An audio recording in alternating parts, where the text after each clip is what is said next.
ഓരോ നിമിഷവും ഉള്ളുരുകുന്ന കാഴ്ചകളുടേത് കൂടിയാണ് മണിപ്പൂർ ഇപ്പോൾ. വേദനയുടെയും ഭയത്തിൻ്റെയും മുഖങ്ങളാണ് ഇവിടെ നോക്കിയാലും. സംഘർഷം ആരംഭിച്ച 2023 മെയ് മുതൽ മണിപ്പൂരിൽ ഏതാണ്ട് 258ഓളം ആളുകൾ കൊല്ലപ്പെട്ടു കഴിഞ്ഞു എന്നാണ് പറയുന്നത്. തങ്ങളുടെ ഭാഗത്തിൽ നിന്ന് മാത്രം 180ഓളം പേർ മരിച്ചതായി കുക്കികൾ അവകാശപ്പെടുന്നു. നിരവധി വീടുകൾ തകർന്നു, ഗ്രാമങ്ങളൊക്കെ അഗ്നിക്കിരയാക്കി. കൊല്ലപ്പെട്ട 100ലധികം പേരെ ചുരാചന്ദ്പൂരിൽ പ്രത്യേകമായി ഒരുക്കിയ പ്രദേശത്താണ് കുക്കികൾ സംസ്കരിച്ചത്. ചുരാചന്ദ്പൂരിൽ നിന്ന് വിനീത വിജി തയ്യാറാക്കിയ ഒരു റിപ്പോർട്ട് കൂടി.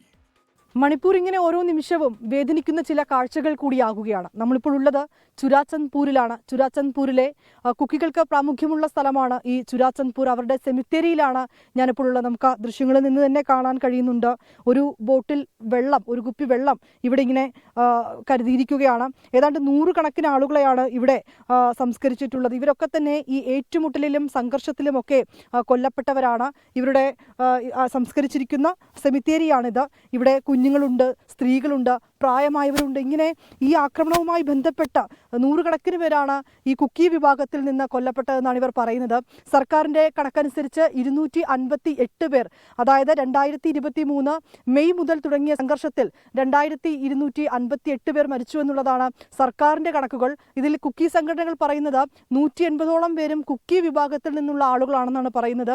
ഏതാണ്ട് 4000-ലധികം അവരുടെ വീടുകൾ, ഈ കുക്കി മേഖലയിലുള്ള വീടുകൾ അഗ്നിക്കിരയാക്കപ്പെട്ടു. ഇവരുടെ നിരവധി പ്രദേശങ്ങൾ അത് അഗ്നിക്കിരയാക്കപ്പെട്ടു എന്നൊക്കെയാണ് ഇവർ പറയുന്നത്. നമുക്ക് ആ ദൃശ്യങ്ങളിൽ നിന്ന് തന്നെ കാണുമ്പോൾ ഏറ്റവും വേദനിക്കുന്ന ചില കാഴ്ചകൾ കൂടിയാണ് മണിപ്പൂരിൽ നിന്ന് നമുക്കിങ്ങനെ കാണാൻ കഴിയുന്നത്. ഈ സംഘർഷത്തിനും ഒപ്പം തന്നെ ഈ ആക്രമണങ്ങൾക്കുമൊക്കെ ഒരു അറുതി ഉണ്ടാകണമെന്നുള്ളത് തന്നെയാണ് പ്രധാന ആവശ്യം. ഇരു വിഭാഗങ്ങളുമായി ചർച്ച ചെയ്യും, പ്രശ്നങ്ങൾ പരിഹരിക്കുമെന്നുള്ളതൊക്കെയാണ് സർക്കാർ പറയുന്നത്. അത്തരം നടപടികൾ അത് എത്രയും വേഗം ഉണ്ടാകട്ടെ എന്നുകൂടി വേണം നമുക്ക് ഈ ഘട്ടത്തിൽ പറയാൻ കഴിയുക.